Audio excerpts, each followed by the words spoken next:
Unbelievable. Another school shooting. This is so sad to me. It is beyond sad because the underlying issue that I'm finding, or the underlying problem with these young people that are so angry, frustrated, sad, is that they lack self-love, self-confidence, self-esteem. And we have got to figure out a way to change this. Our future of young people is at stake here, great people. Before I get into this video, and just hang on here, please watch it all the way to the end. There are other videos that point back to this issue. I also have a youth channel that I talk about these things. And I hate being a bearer of bad news. I really do. I am going to be one of the most positive people that you will ever meet. Okay. I really am. I'm an optimist at heart. And that's why I feel though this can be changed. We can definitely make a difference in the lives of young people and families. And I had a video where I was talking about development and where it starts. I took it down because it was too long. I needed to break it up in 2 parts, and I'm going to relaunch it. But to me, this young man, it just breaks my heart. Let's get into the video. If you're liking this controversial conversations over here, uncomfortable conversations, topics that need to be discussed and for us to talk about, subscribe to the channel. Go check out other videos that I'm talking about this topic and anything else that's going to have you think outside of the box. Let's get into the video, and then we're going to chop it up throughout and at the end, because I got a lot of key points. I did some due diligence of research behind this, because this has been something that I've been studying since grad school. And abnormal behaviors is a specialty of mine, and we have to be able to get into the lives of young people, to the minds of young people, so we can help them. Okay, great people. I'm about to start crying. It just saddens me. It just saddens me so much. Full view, y'all can see this. So just follow along with me, because I'm going to be stopping it in between. We're going to be talking, and we're going to chop it up at the end. I want this to be a video that's less than 20 minutes because I don't want to just keep going. So let's get into this. This is discussing the most recent shooting that we've heard of, and that's at Antioch High School. This young man was 17 years old. He still is not an adult. He's not an adult. He is 17. And I know they may consider adult, but no, he ain't legal. Start with breaking news tonight in the deadly Antioch High School shooting. Metro Police now releasing what happened leading up to the gunfire. Investigators say the gunman in this case, Solomon Henderson, entered the school with a plan. Fox 17 News' Karen Aguilar now live in Antioch with what she has uncovered tonight. Scott, we learned Solomon Henderson was brought to Antioch High School by his mom, and the gun was purchased by someone in Arizona. It was not reported stolen, and we also know more about what led up to the gunfire.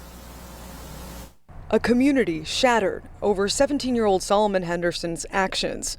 Here at Antioch High School, Metro Police say Henderson fired 10 shots 17 seconds after entering the high school cafeteria, killing student Jocelyn Correa Escalante, wounding another student, then killing himself. When it was happening, I thought that I was gonna die. Valeria Martinez says she knew Henderson and says she couldn't believe the violence she was watching this normally quiet teen unleash. Shot the girl twice. I saw when she fell. Metro Police revealed Henderson posted photos online from inside the restroom shortly before the attack. This photo, given to Fox 17 News, seems to be in line with what police are saying. Police searched Henderson's home Wednesday and found 2 writings believed to have been created by him. We obtained 2 documents as well, one 288 pages in length and the other around 50 pages, matching what police officers say they found online. Some of the excerpts from the 288-page document reads, quote, "The shooting will happen next Thursday," end quote. And quote, "My goal is to kill at least 10 people," end quote. Thank God he did not do that. Was influenced by harmful online material. Martinez. We're going to talk about it at the end. We're going to talk about that at the end. Remains in disbelief. It's scary and traumatizing.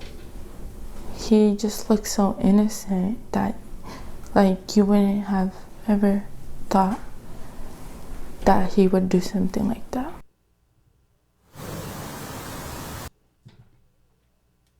Okay, let's get into this video.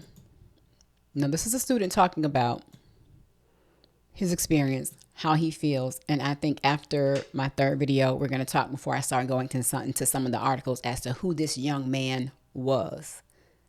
The underlying issue is I want us to zoom in on emotion and his mindset, how he felt on the inside, because that's the overall problem here, great people. Hey, what year are you here at Antioch High? I'm a student, 12th grader. Okay, so where were you in the time that this happened? I was in the cafeteria when all the shots started going off. And what was going through your head when that happened? I thought it's like people in the cafeteria, they do chip bags and make sounds with it to make it sound like a gun, but it was repeatedly going off. And I turned around with my lunch in my hand, and I saw the shooter just shooting people I knew. You knew the victims? Yeah, I've seen them before, but I don't know their name. You don't know their name? No. But do you know the shooter? No, I don't know. I had no connection with the shooter, but it's like seeing his face, it was like kind of covered. Like he had a hoodie or something. Okay. What was going through your head when all of this happened? It was a lot of rush and insomnia. Like, Yeah. that made me want to just like do something crazy, like run out there. I was trying to help people. Oh my gosh. Yeah. He couldn't even. My mind was so cluttered. Yes, he can't even wrap And, his like, I mind didn't know what to around do. it. Poor son. And how are you feeling now that you're reconnected with your mother? I feel relieved and I feel safe, but I feel bad for the victims who lost their lives. Yeah. And when you, I guess, saw them or saw all of this going down, what was everyone else's reaction around you? It was a lot of screaming, a lot of tears. People was screaming on their faces. They were scared to die, Yeah. and they was running, like not no regular run. It was like someone was chasing them. For your It was life. a monster. Exactly. Just You're killing running for people. your life. Yeah.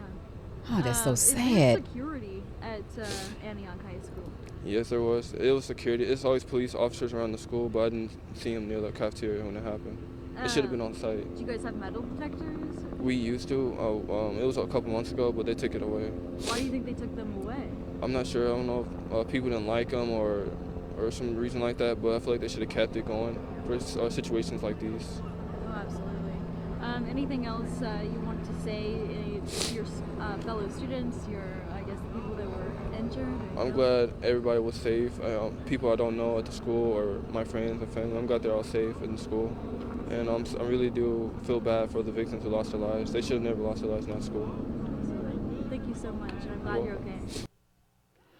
Wow, what a mature young man. And it's so sad that you haven't experienced this at school. So last video, and then we're going to talk before the article, comes in, because I want us to chop it up about those few videos. Like fighting. So people from Go back a little bit more. by the cafeteria. At Nashville's Covenant School nearby. So the classroom that I was in, like it's right by the cafeteria. So we had thought people were like fighting. So people from my classroom, they were going outside and we seen people screaming, running, like we could hear it. Jocelyn Dayana Correa Escalante always knew how much she was loved. That's her dad, Germán Correa, saying in Spanish that every day he reminded her of that special bond. But now, Daddy's little girl is gone. It's not fair, says Germán. Jocelyn was shot and killed while in her high school cafeteria on Wednesday. The family left devastated and in disbelief. Ay, Dios, mi niña. Oh God, she was my girl, says her aunt Maria Correa as she cries. She continues to describe Jocelyn as a kind and calm teenager. She loved soccer and brought home good grades. But above everything, she loved Germán and her family just as much as they loved her. He was a monster, just killing people. Absolute heartbreak at Antioch High School. Metro Police say that 17-year-old Solomon Henderson arrived with a plan. This individual arrived at school on a bus and was... Okay, so we're going to stop there. And before I get into...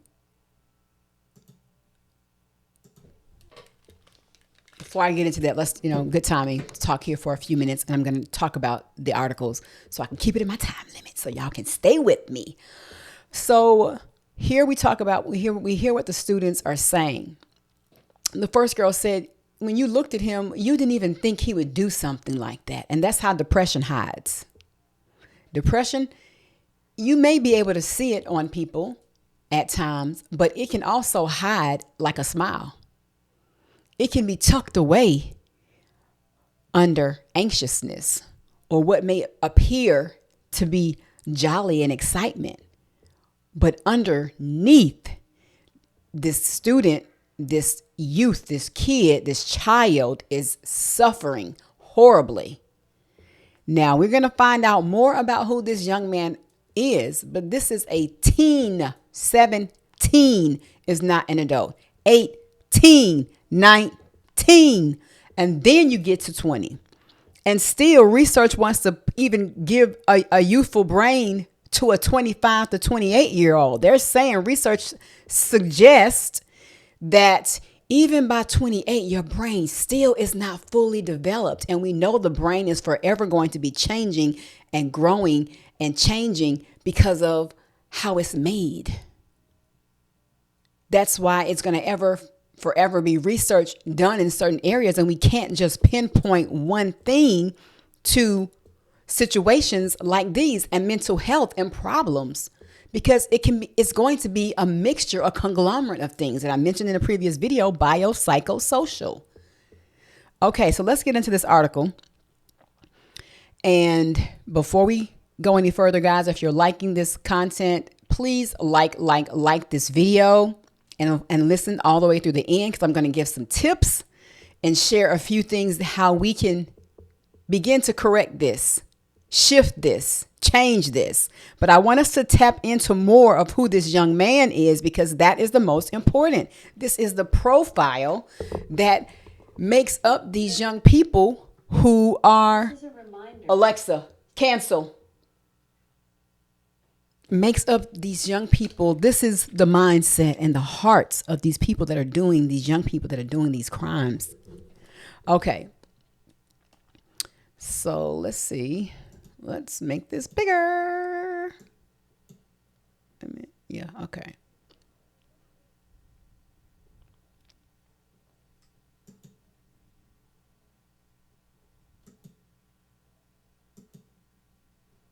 Now, okay, these ads. Okay. So here we have Nashville school shooter Solomon Henderson appears to have been in contact with Wisconsin school shooter Natalie Rupnow. I think I'm saying her name right. Now, I'm not going to read the full article because I am going to attach these in my description. And I'm going to also have some tips and some places where, once again, if there are any underlying issues, if you're noticing parents or, you tapping into things, then you can also reach out for support. It says, I don't want to just, you can read that first paragraph yourself. The online accounts of Solomon Henderson, the 7-year-old who shot himself dead after blank a 16-year-old girl, shows ties with Rupnow, the 15-year-old who also herself after fatally shooting 2 at her school in Madison, Wisconsin, law enforcement says. Okay, sources told ABC News. Rupnow even appears to have been following Henderson online before she died, a month before he also shot up his Christian school more than 1,600 miles from her, the sources said.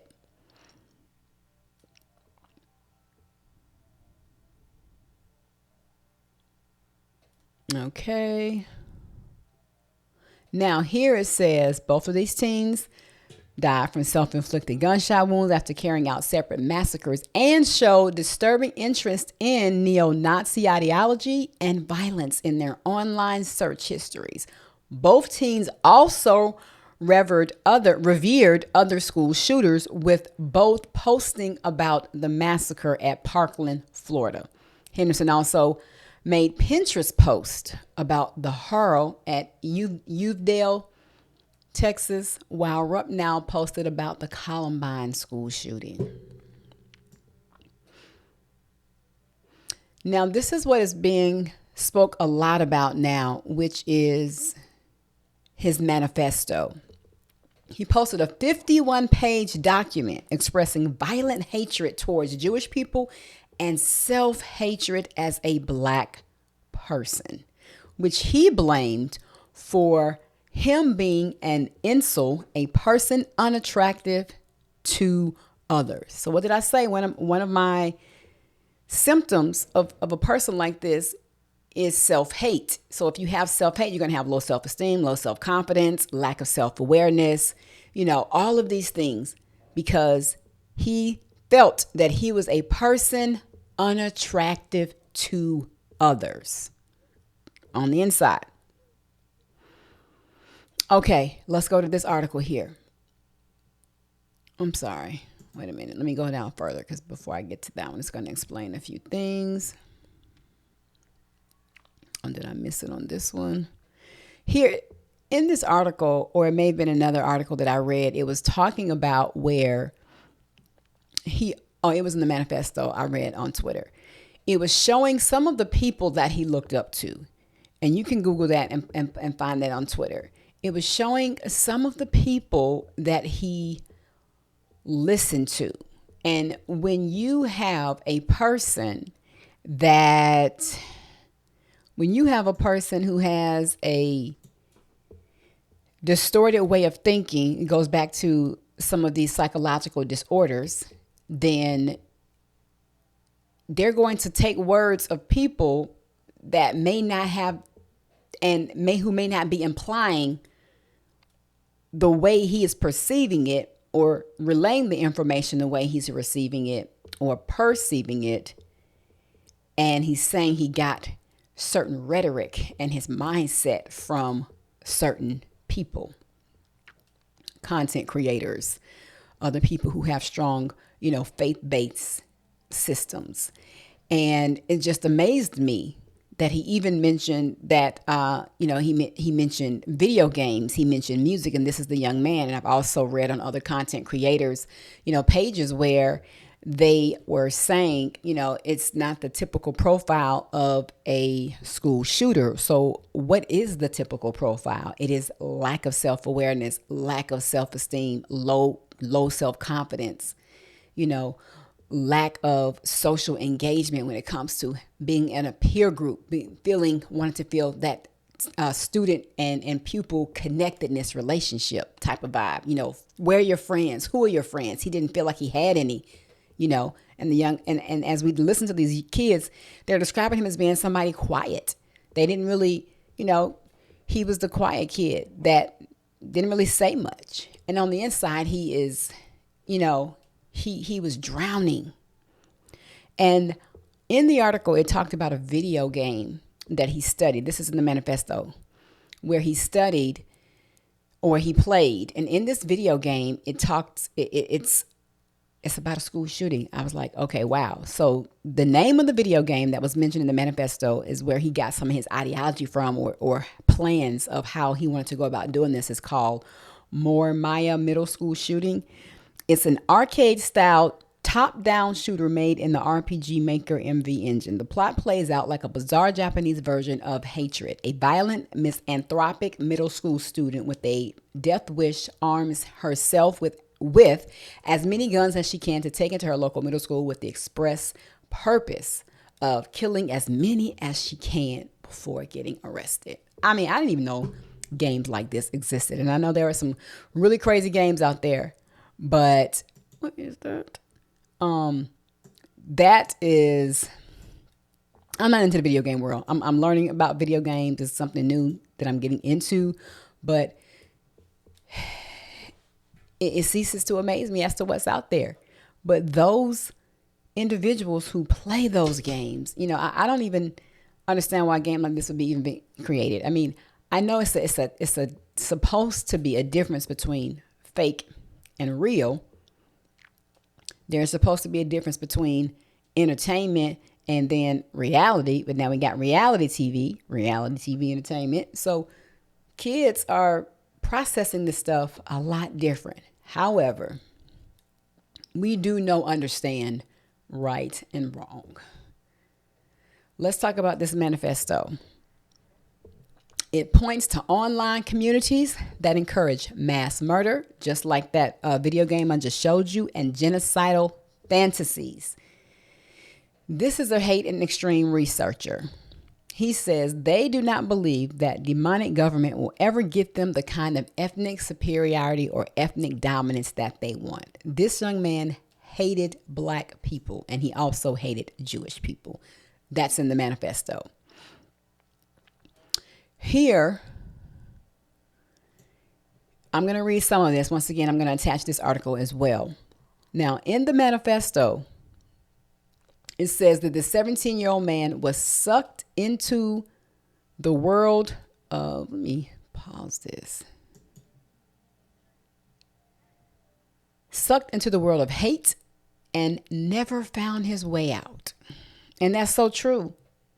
So the guy who is the researcher specializes in hate and political extremism. So here he's talking about the 51-page manifesto. It was filled with the vilest words about African Americans and Jews. So what does that mean? If he hates his own race, what does that mean? You hate yourself. He hated himself. So if someone has self-hate, they're not going to be able to love anyone else. My question is, how did he feel about his parents, his mom? Because earlier in one of the stories that was on here, and even that I listened to, it said that he was dropped off. At first, there was reports saying that he was on the bus, but then it was later clarified that his mom brought him to school. We just heard from another student who was there close by. He said that we used to have metal detectors, but they pulled them out. He wasn't sure why. There's security on the police on the grounds typically all the time, just to wasn't in that place at that time. So my question is, can this be prevented? How can we stop this? I think one way, and I want to talk about these things at the end for sure, is that we got to tap into the kid. We have to really get in to the kid. One of the central questions, according to Jared, the nonprofit institute, guy who we were just talking about, who radicalized this young man? What was he listening and how was he interpreting the information the way that it was coming out? He says, we have a black kid expressing white supremacist ideas. Have you ever seen that before? And that's what I was saying. I mean, the little boy was a racist. It wasn't just being prejudiced. He was a racist. He hated. If you read the manifesto, some of the things that he was saying about black people, it was just horrible. It was just horrible. Where did this come from? When did this enter his mind? I read something on Twitter too, where he was listening and reading some indoctrinations of a certain religious group. And it still amazes me how we can twist these things up, and it's going to make one think or believe that it is okay to hurt somebody.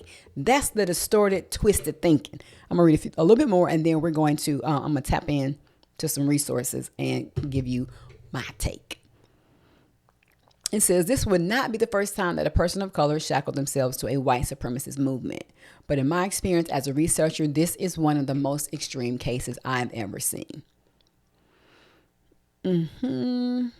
So the manifesto titled Incel Manifesto. The West has fallen. Billions must die. Billions must die. Accelerate, accelerate, accelerate. Those words, Holt said, represent the worst of the world of hate and a concept known as accelerationism. These are communities that encourage not only mass murder and genocidal fantasies, but also destruction of things like critical infrastructure, any sort of action that would cause mass devastation or suffering.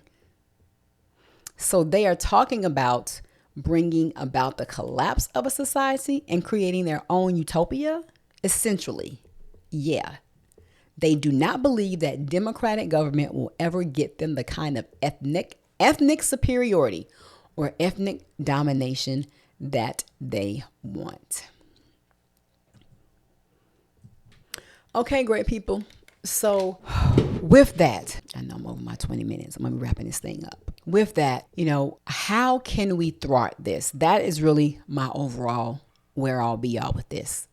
I'm a problem solver, a solution-based person, and I really want to know how we can get to the bottom of this. Now, we know that there are some psychological things going on here. This group of disorder, it could be multiple things. This could fall under the lines of a personality disorder. This could fall under the lines of I had it in here, what I think. This could fall under the lines of a schizophrenia spectrum or other psychotic disorders. Only and you just saw the disclaimer. So I can't diagnose. I can only give symptomology. And what I'm saying is based off the DSM-5. Once again, this is the diagnostic manual for mental health disorders. And this is what where diagnoses are coming from. And if you look under personality disorders, you look under psychotic disorders. I mean, there's disruptive impulse control and conduct disorders, where so many of these symptoms, the way they are describing him, you read the manifesto, is coming from. Something with this young man was off. So how do we thwart this? By helping kids understand they are loved, they are appreciated, they're valued, and they have purpose. There is a reason that they're here to fulfill in society for the better. Encourage them. Speak good words of them, regardless of how they look. If the kid is not happy with their appearance, help them become happy with their appearance. Cutting their hair, adding hair, cutting, doing the eyebrows, arching the eyebrows. I mean, whatever it is for the individual, that's within reason that a parent is willing to do with their kid. This is important. This is so important. It's the self-esteem. It's the self-confidence. It's the lack thereof. The lack of feeling connected to school. The lack of feeling connected to your classmates. The lack of having friends, having someone to confide in. But the most importantly, I feel, is that I don't care what the nationality of the kid is, the race, none of that matters. What matters is they understand that who they are as a person is valued. Take them down your family history and talk about the successes of people in your culture. That's what they can connect to, because that's who they are, part of who they are. And that's part of their DNA. Their history is this nationality. Make them feel proud in their own skin, because you can't be nobody but yourself. We can bleach, we can tan, we can add, we can subtract, we can try to mix it all up. But at the end of the day, you have to be happy with who you are on the inside and know you were created for a reason and purpose. And you have to understand what it means to like and love yourself. How do we know these things? Do our parents teach us how to like and love ourselves? I'm trying to think. My mom and dad teach me how to do that. One, I can say, maybe we try. Maybe you do. But how? How are these kids knowing that? Because if they felt that, they wouldn't resort to this particular crime. I'm not talking about other things they do. I'm talking about this particular crime, because the commonality is the kid and the school. The kid and the school. It is a disconnect between them and what's going on at school.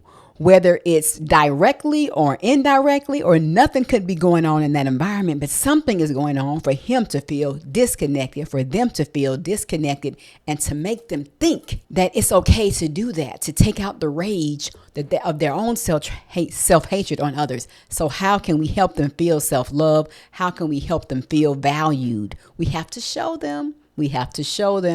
And we have to put things in front of them that promote that. Keep being great, parents. Keep being great. I'm going to attach the articles in here that I have in the description section. Continue to love on your kids. Pay attention to things that you may not normally pay attention to. Ask the questions. Have those conversations. Have parent meetups. Have, conversations when you're having coffee and, I don't know, cake, cookies, whatever they like and what you and the other parents like. And y'all can sit down and have these uncomfortable conversations so the kids will feel safe talking to you about these things. Because now there's social media. And social media was on the upcoming when I was coming up. But it wasn't when I was in middle school, elementary school, or high school. After I graduated, then these things started. I started learning about these things in college, after college. We have to love on them and keep letting them know that they're valued. All right, great people, get in the comments section. How do you feel about this, parents? I know many of you are going to say how you feel. It's so, it's so sad. Please share your views, share your comments, share your videos. I'll be giving resources in the description. But let's save our kids. I love you guys, and I'll see you on the next one.